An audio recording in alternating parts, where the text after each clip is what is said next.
is infused with joy. Joy, joy, joy. Joy, joy, joy. Joy, joy, joy. Joy, joy, joy.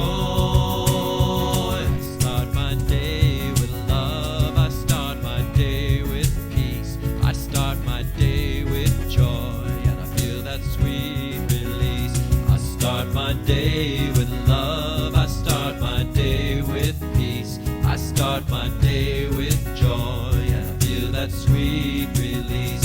I start my day with love. I start my day with peace. I start my day with joy, and I feel that sweet release. I start my day with love. I start my day with peace. I start my day with joy, and I feel that sweet release.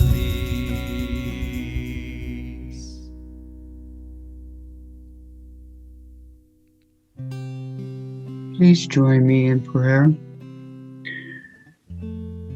There is only one power, one presence, and one principle that is with us always, is with us in this moment in time and in all moments in time. And as we have come together to celebrate this service, I know each one is guided in their own perfect and unique way, that they will receive out of this service whatever it is theirs to receive. And that I bless each and every person who were part of putting this service together. I also know the highest and best for each person who is watching this service at this time. And I know each one of us flows and is guided in the perfect and right way in their life today and always. So it is in the deepest gratitude now that I release this, knowing it is absolutely already done. So we simply say, and so it is. Hi, I'm Reverend Joyce Kinzel. I'm a minister at the center here. Please join me today in today's affirmation from our Prayer of Wisdom and Vision Book of Inspiration and Motivation. I am this divine nature, a copy of the template of goodness and plenty, performing my part in divine flow. My longing is the longing of spirit to act and bless and love through me. And so it is. Hello, and welcome to the weekly virtual service from the Center for Spiritual Living, Santa Rosa. An opportunity for us to come together and explore the spiritual teaching that gives rise to our vision of having a world that works for everyone. I'm Joyce DeFalla, a minister here at the center, and I join with our senior minister, Dr. Edward Filioun, in extending a special welcome to anyone joining us for the first time. You can find out more about the center by visiting our website, www.CSLSR.org. You'll find information about all the groups and classes and spiritual practices we make available to you online, as well as find a treasure trove of previous Sunday morning services and talks, which you can watch anytime. As you can imagine, it takes quite a few people to provide these online offerings, as well as maintain our physical building in preparation for the day when we can safely return together. So if you would like to support what our center has to offer, both now and in the future, you can make a donation in a way that is easy and convenient for you. You can mail a check to the center at 2075 Occidental Road, Santa Rosa, California, 95401. Or if you're watching on Facebook, you'll see a donate button where you can safely make a contribution. Or at our website, you'll see a portal for using PayPal. That website again is CSLSR.org. Today, we have a return guest speaker, Reverend Russ Legear, coming to us from the Cityside Spiritual Community in Chicago, Illinois.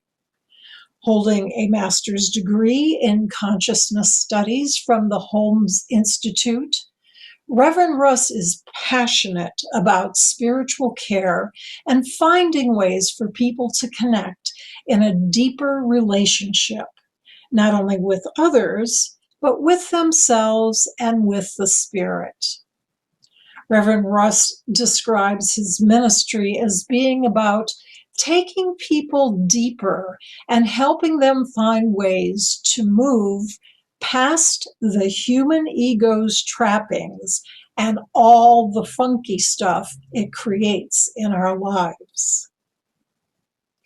As always, there is music before the talk. Today's music is by internationally renowned chanting artists Jaya Lakshmi and Ananda. You may already be familiar with the spiritual practice of chanting, either by listening to it or by chanting the repeated words and melody.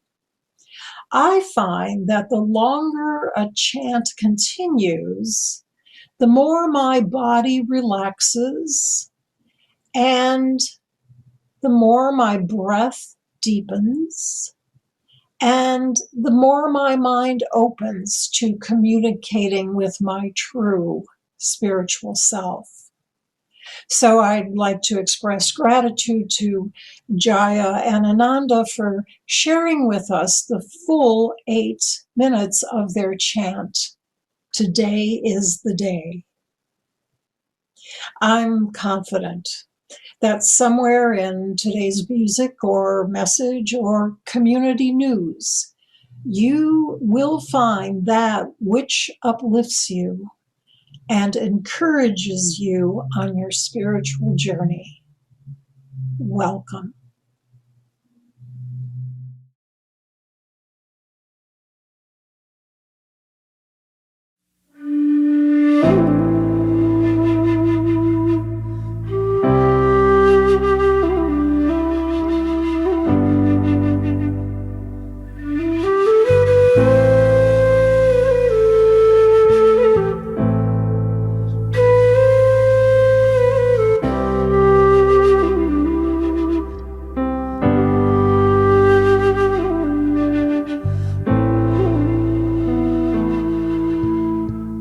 Now is the time when I let go of my fears, inhibitions, and sense of dread.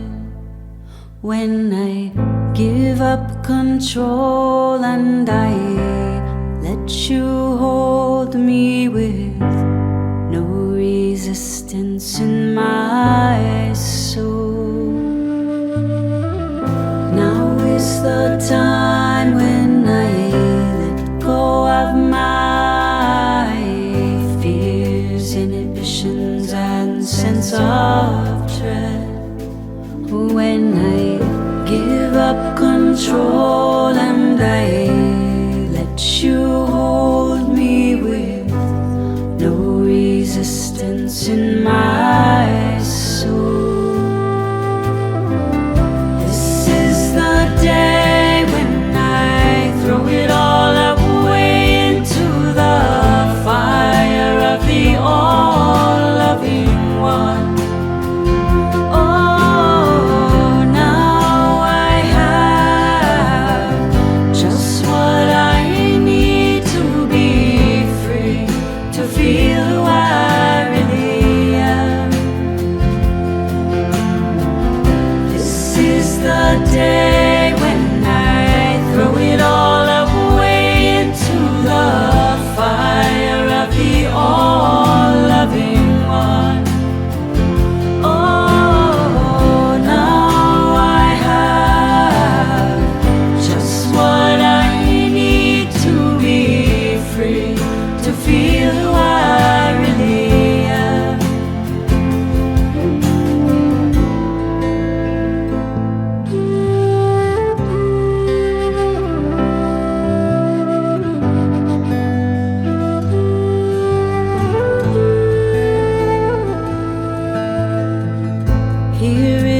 the place where I fall into grace and release into the sweetness of your love.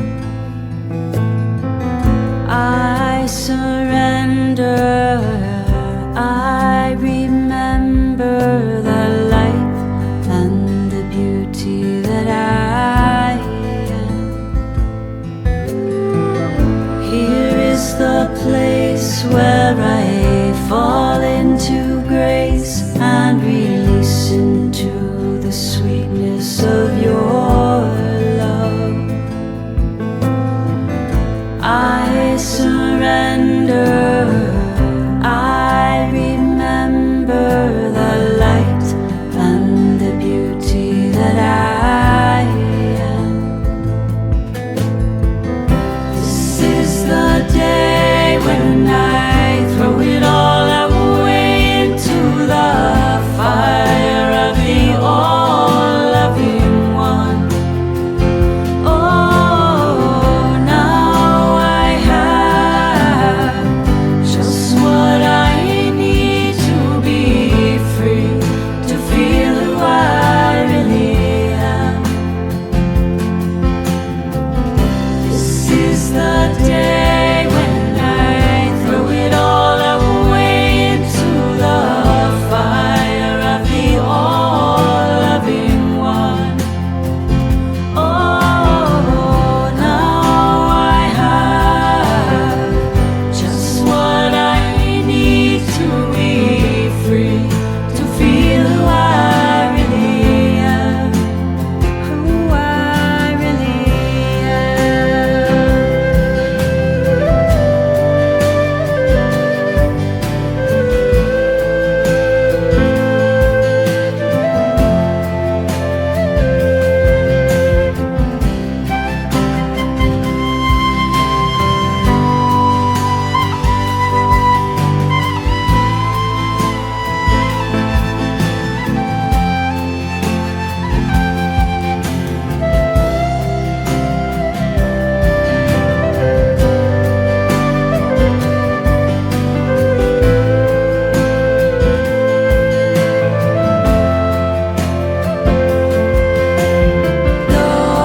now I have just what I need to be free, to feel who I really am, who I really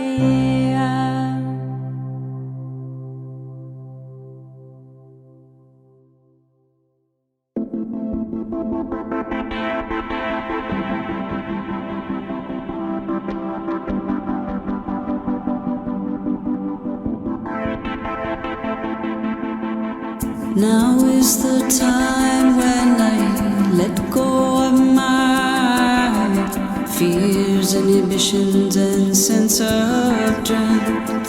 When I give up control and I let you hold me with no resistance in my soul. Now is the time when I let go of my fears, inhibitions, and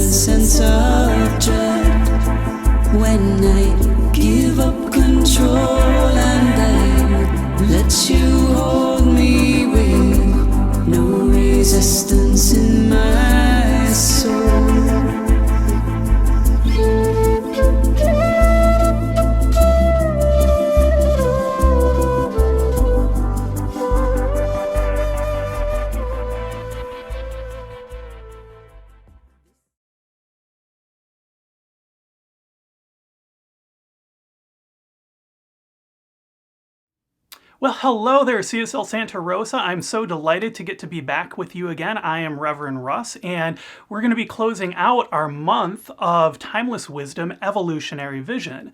And you probably noticed that my talk today is called Looking Above, and we're going to dive into what that's all about. But first I want to go back to some lyrics that you just heard. This is the day when I throw it all away into the fire of the all-loving one. And I couldn't think of a better song to open up my talk today, because this is something that I have been dedicating my life to figuring out, to shifting, if you will. And what I'm talking about is moving beyond my own willfulness in my life. And I've had a pretty willful life. I'm not going to lie. I have tried to ego my way through a lot of things. I still try to ego my way through a lot of things, as many of us do. You know, there are very few people in the world that I see truly living with a correct relationship in my mind with their ego. So we all get to work on it, and we get to work on it together, and that's why we have community. And for the longest time, man, I would just let my ego drive the bus. It was trying to control and control and control and control and grasp and grasp and grasp. And I gotta tell you, if something did not turn out the way that I thought it was supposed to turn out, oh boy, my ego would tell me how I'm wrong, how the other person is wrong, how the world is wrong, yada, yada, yada, yada. Is any of this sounding familiar? Well, that's what we're gonna dive into today, because the thing that I found that, for lack of a better term, is a cure to this crazy making of our ego is the idea, and this is going to sound a little bit strange in a New Thought Center, so please take a deep breath, the idea of submitting to God.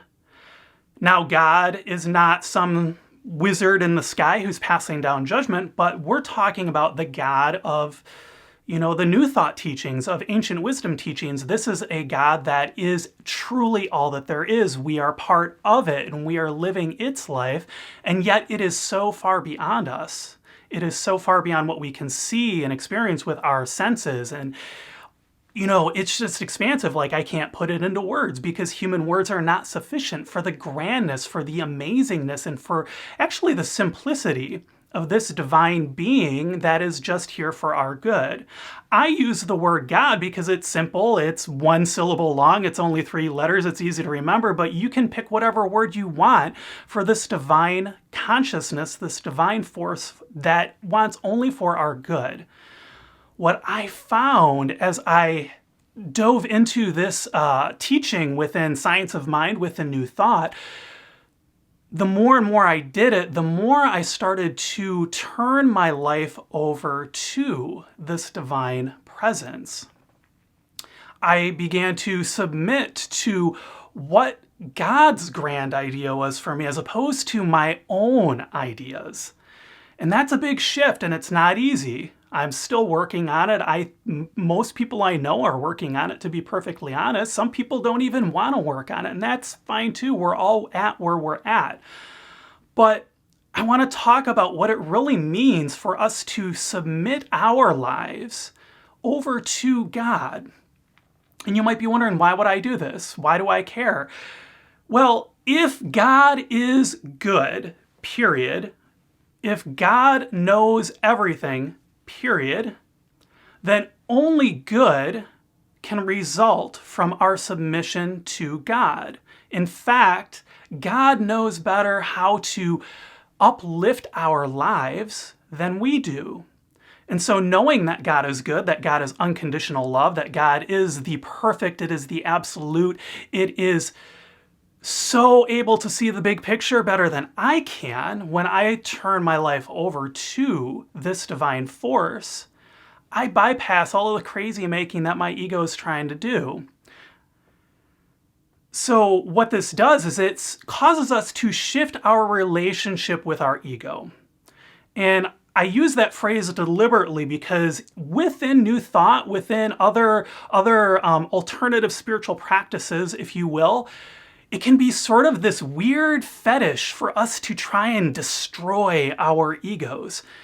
And that's not how the ego works. We can't destroy our egos. It just like maybe when we give up these bodies and we move on to be pure consciousness, yes, then we give up our egos. But as long as we're here in this world, as long as we are human beings having this human experience, we are going to have an ego, because really the ego is just our interface with the world around us, this physical world. And our ego tends to be a product of our upbringing. It learns kind of how the world around us is, and it builds up this view of what our world looks like. And then sometimes it builds up a view of like, ooh, this is what the world is supposed to look like. You might be thinking, ooh, this is where the ego gets a little tricky, isn't it? And there's a really great way that I discovered. I was actually about to fall asleep a couple of nights ago, and I just had this hit like, oh, let's tell this story. So I'm going to tell it. Again, please don't freak out, because I know we're in a new thought center, and sometimes when people talk about what are traditionally Christian stories, it can get a little funky. So please know, like, this is actually a story that was around before Christianity. Christianity just kind of co-opted it, as Christianity co-opted so many things. And I want to talk about the fall of Lucifer from heaven. Now, we all know Lucifer is the angel name for the devil before he was cast out of heaven. And what happened was, in most of the stories, Lucifer thinks that he can do God's job better than God can do. Let's think about this for a second. This omniscient, omnipotent, omnipresent, perfect force for good that literally knows everything, can do everything, is made of unconditional love, and wants only for our good. And Lucifer thinks that it can do a better job, that he can do a better job. And so, you know, if you read Milton, there's this huge war in heaven. It's a big old thing. And then Lucifer is cast out of heaven. Now, we're not looking at the story literally. I want to be super clear there. I don't believe that there is like a devil down in hell. I don't believe that there is a physical hell. I believe that we can use this story as a metaphysical interpretation of what happens in our consciousness. Because think of Lucifer as our ego. Our ego, at its core, thinks that it can do the best job out of anyone. That's what it does. It doesn't always do that in ways that are obvious, but when we let it kind of run on its own, it's like, oh yeah, I can figure that out. I can do that. Cool. I'm awesome. You know, and that's certainly what my ego did until I got into a better relationship with it. So when Lucifer is cast out from heaven, what this means metaphysically is that when our ego tries to do a better job than God, and especially when our ego thinks that it is God, that's when we lose our connection to the divine, because we're creating separation from this divine thing that always knows the best, most amazing person that we can be. We're trying to make something new up, and that doesn't work. There are spiritual laws in the universe that tell us that simply cannot work. It's God and then the world of form, not the world of form and then God. And so the second thing that I want you to take with this is the idea, and this is Sufi Islam idea that I think is just so beautiful. And that's the idea that God is most real. God truly is reality.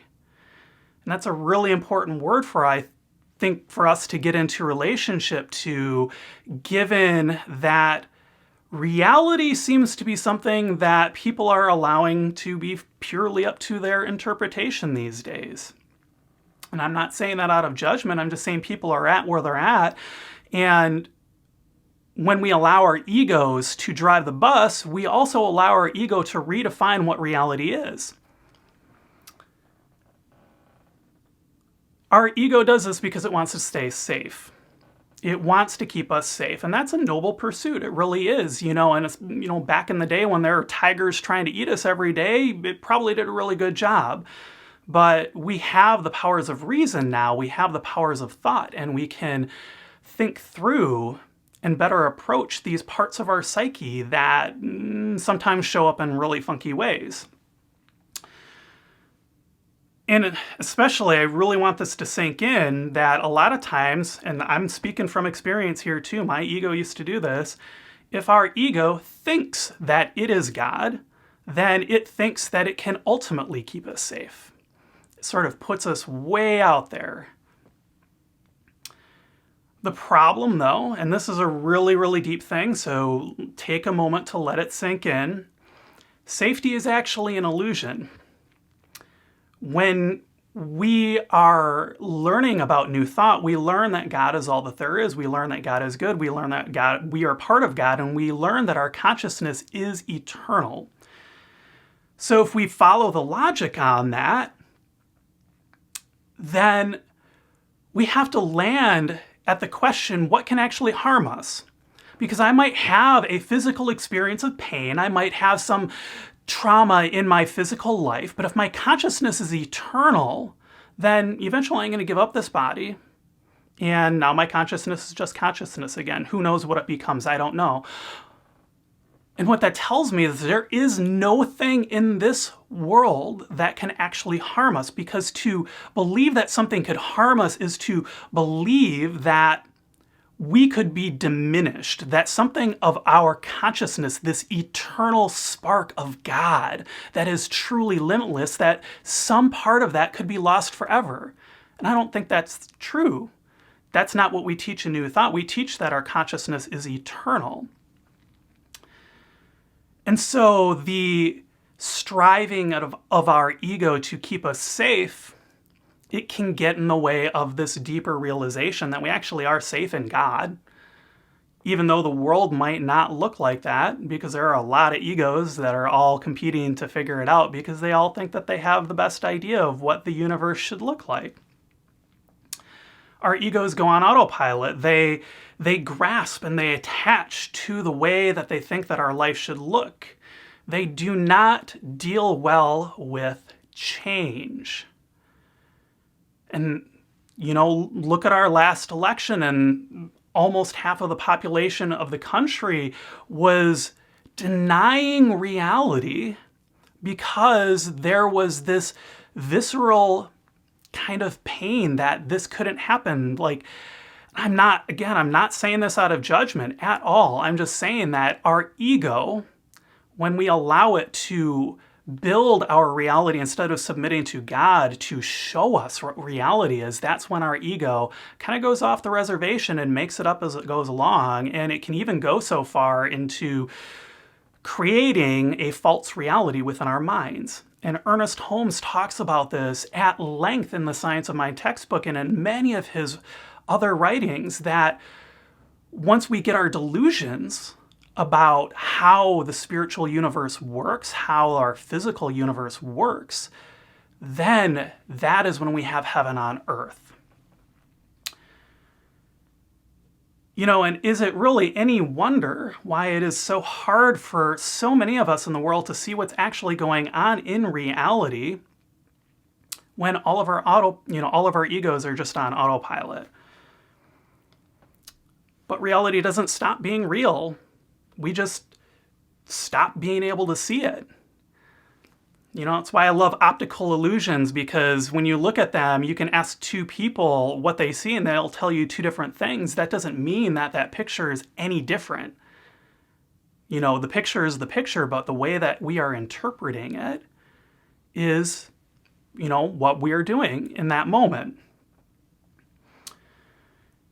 And so that's kind of the problem that I see. And what I found in my own practice is that this practice of looking above, now we're talking about here today, is just simply the act of surrendering our idea of what our lives should look like, of what we should do, over to God, and just totally letting go of all of the different ways that our ego says that our life, that reality, should look. We give up all of these ideas, all of them, whatever they might be. Like if I have an idea of, the United States should look like this, the United States should have these sort of people who are running it, the United States should be having, these kind of programs, etc., yada, yada, yada. All of those are ideas that are coming from our ego. There's an opinion in there, and we have to give that up. And when we give that up over to God, we open ourselves up to actually experience the truth of reality, whatever that is. It's not easy to talk about, it's not easy to be with, but there's a peace in that I've found. And even better, we open ourselves up to receive God's idea of what our life should look like. There's an ease in that. Emerson, when he was talking in Self-Reliance, I believe it was, or maybe it was in Spiritual Laws. I'm not sure which one it is, and that's why I've got to go back and look at it for teaching my roots class tomorrow night. But he said, we have to get our bloated nothingness out of the way. Our bloated nothingness is all that craziness that our ego does, and we do that by giving it over to God. Our ego, by the way, does not know how to make itself go away, and sometimes it tries, which is really this kind of fascinating thing to behold when your ego is trying to destroy your ego. It's kind of like it doesn't work.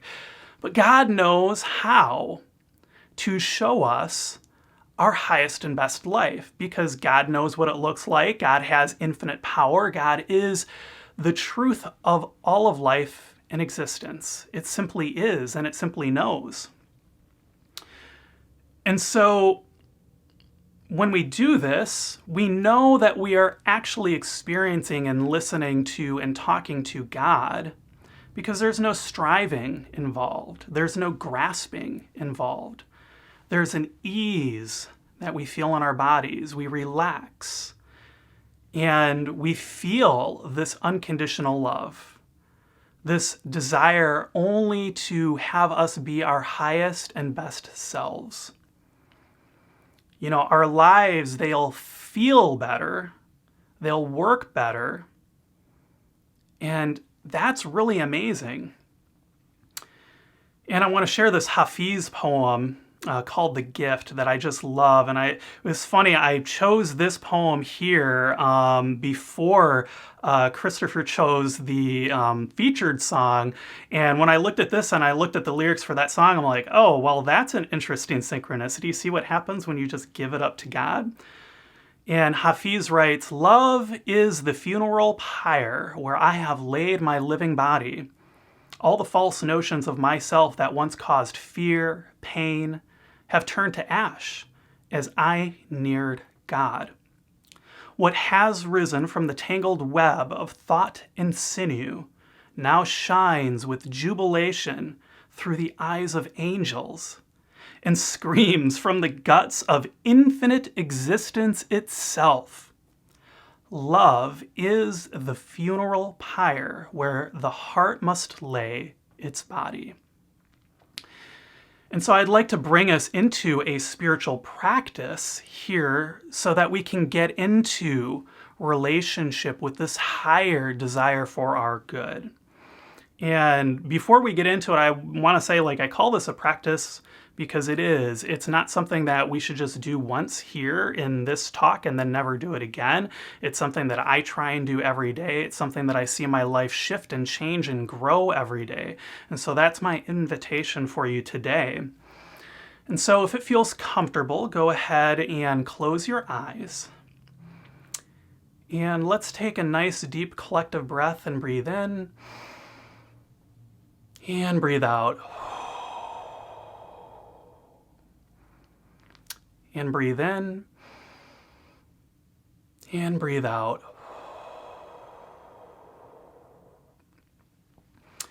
And settle into the rhythm of your breath. And imagine that you are in a setting that just feels incredibly safe. It's so beautiful. Maybe you're outdoors in nature. Maybe you're sitting inside of a beautiful temple. whatever comes up in your mind that just feels so safe, so peaceful, so filled with love. And in this space, imagine that there is an altar before you. And take a moment to go and sit before this altar. And imagine sitting across from you on the other side of this altar is this immensely beautiful, immensely loving, divine figure. This figure is God. It is whatever personalized expression of God makes most sense for you. It is the God that you most understand. And just take a moment to say hello and to bask in the feelings of unconditional love, the feelings of peace, the feelings of joy and possibility that you feel across from this divine being.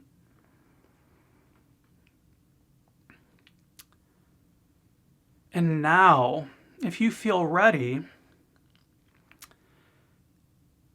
imagine before you an object that symbolizes your life. Whatever that object is, just let it be what it's going to be. And now I invite you to take this object and to place it upon the altar. And know that as you place this object that represents your life upon this altar, that you are handing over your life to this divine presence that wants only for your good. And just sit with the feeling of that. Let that feeling flow through you of what this feels like to simply surrender and to give up your life to this divine presence.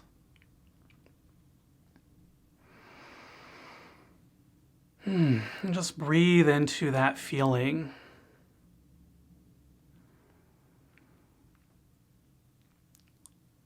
And now when you feel ready, ask God this simple question: what would you have for my life? What should my life look like through your eyes? And allow God to show you, as though God is showing you this perfect video that you are living in.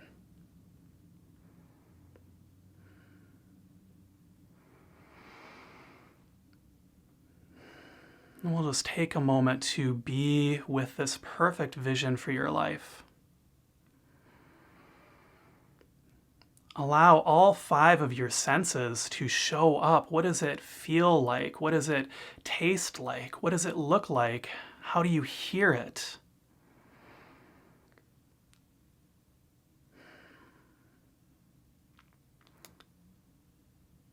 And now, let's take a deep breath in and breathe out. And let's begin to come back to the room. Know that your divine is always there. Maybe move your body around, feel what it's like to be a human being again. And when you feel ready, go ahead and open your eyes. So, guess what? This is a recorded talk, so if you enjoy that practice, you can always go back and listen to it as many times as you want. And I really encourage you to do that, to make that part of your daily spiritual practice, to simply be in relationship with God and to see what God's vision for your life can look like. I do this, and oh my word, I am living a life now that if you had asked me like last year, 5 years ago, 10 years ago, I would have thought you're crazy. I never would have thought that I would have gotten to where I am now, but through this practice, I have been able to little by little let go of some of that control of my ego and its crazy making. And think about what our world could look like if we were all doing this, if we were all simply letting God figure it out instead of us kind of muddling our way through it, not doing such a great job. There's nothing wrong with that. We certainly learn. But man, I imagine a world that is so rooted in this divine presence that I can't even begin to express how beautiful that world would be. And so that's my invitation for you. Take that into your spiritual practice. See how your life shifts. Share it in this beautiful community in Santa Rosa. Share it on the Facebook group.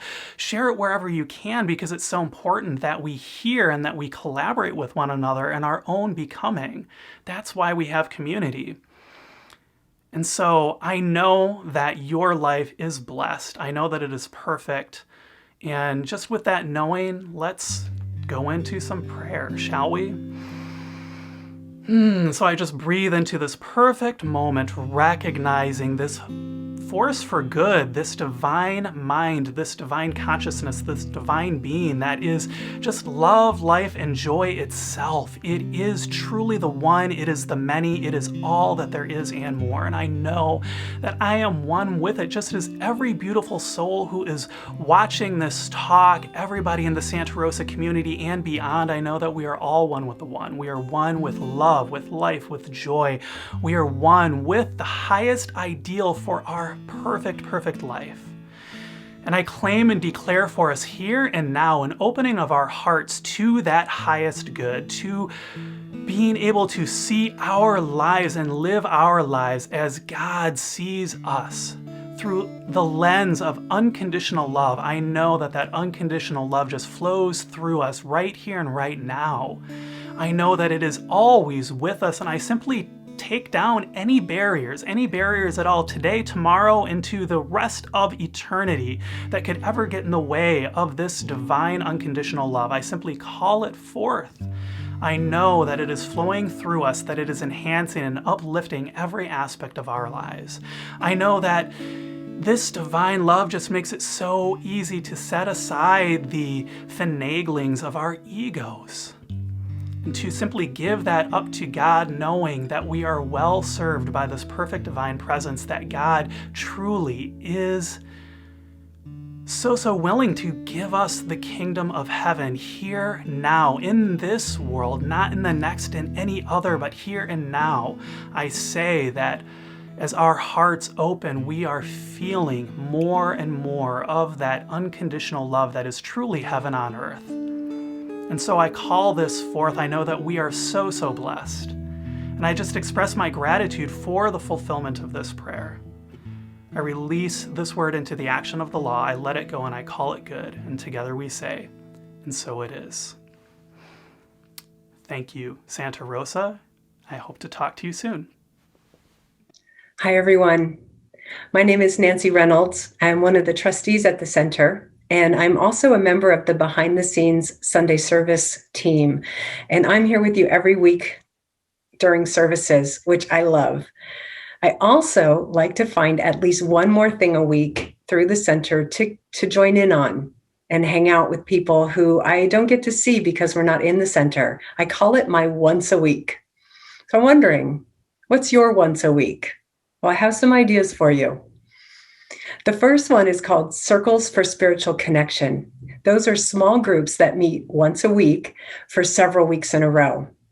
The discussion usually begins with a question or two that connects you to that week's Sunday message, and then the connections just continue to grow from there. The circles are free. You just need to sign up for the day and time that works best for you. Another once a week, every Wednesday in February, which is Black History Month, from noon to 1, you can join in on a lunchtime conversation with others from the center. Calvin Johnson is going to open up the series this week with the topic, Events That Have Shaped Race Relations in the U.S. That's noon on Wednesday. Those are a couple of specific things that are going on, and there are more too.